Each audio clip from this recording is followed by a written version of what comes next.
Hi friends, welcome to my channel. இன்றைக்கி என் சேனலில் பார்த்தீங்கன்னா சப்பாத்தியும் பன்னீர் கிரேவி செய்வது எப்படின்னு பார்க்க போகிறோம். வாங்க. அதுக்கு ஒரு கடாய் எடுத்துக்கோங்க. 2 டேபிள் ஸ்பூன் ஆயில் சேர்த்துக்கோங்க.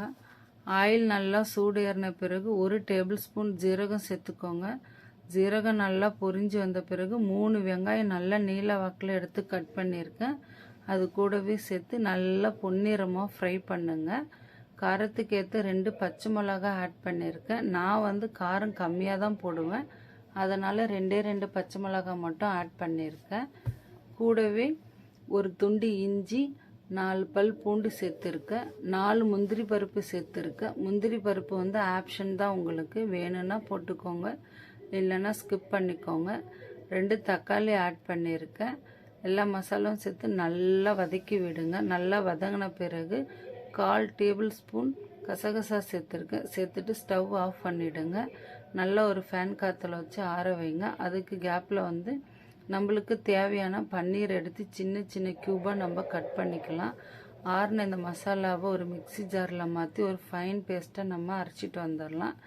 வானல் வச்சு 2 டேபிள் ஸ்பூன் ஆயில் ஊற்றி பன்னீரை நம்ம ஃப்ரை பண்ணி எடுத்து வச்சுக்கலாம். அதே எண்ணெயில் சின்ன சின்ன துண்டை வெங்காயத்தை கட் பண்ணி நல்லா வதக்கி விட்டுக்கோங்க. வதக்கிட்டு 1 டேபிள் ஸ்பூன் இஞ்சி பூண்டு பேஸ்ட்டு சேர்த்துக்கோங்க. சேர்த்துட்டு நம்ம அரைச்சி வச்சுருக்க இந்த மசாலாவையும் சேர்த்து நல்லா கைவிடாத கிண்டி விட்டுட்டு இருங்க. அடி பிடிச்சிட போகுது. இதில் 1/4 டேபிள் ஸ்பூன் மஞ்சள் தூள் சேர்த்துக்கோங்க. 2 டேபிள் ஸ்பூன் தனி மிளகாய் தூள் சேர்த்துக்கோங்க. 1 டேபிள் ஸ்பூன் மல்லித்தூள் சேர்த்துக்கோங்க. 1/2 டேபிள் ஸ்பூன் ஜீரகத்தூள் சேர்த்துக்கோங்க. சேர்த்து விட்டு நல்லா கிண்டி விடுங்க. தேவையான அளவு உப்பு சேர்த்துக்கோங்க. கிண்டி விட்டு இங்கே பாருங்கள், சுற்றிரும் எண்ணெய் பிரிஞ்சு வருது இல்லைங்களா, அதே மாதிரி கிண்டி விட்டுட்டு பச்சை ஸ்மெல் போகிற வரலையும் கிண்டி விட்டுட்டு 1 கிளாஸ் தண்ணி ஊற்றி நல்லா கொதிக்க விடுங்க. பச்சை ஸ்மெல் போன பிறகு உங்களுக்கு தேவையான உப்பு, காரம் இது எல்லாத்தையும் செக் பண்ணிவிட்டு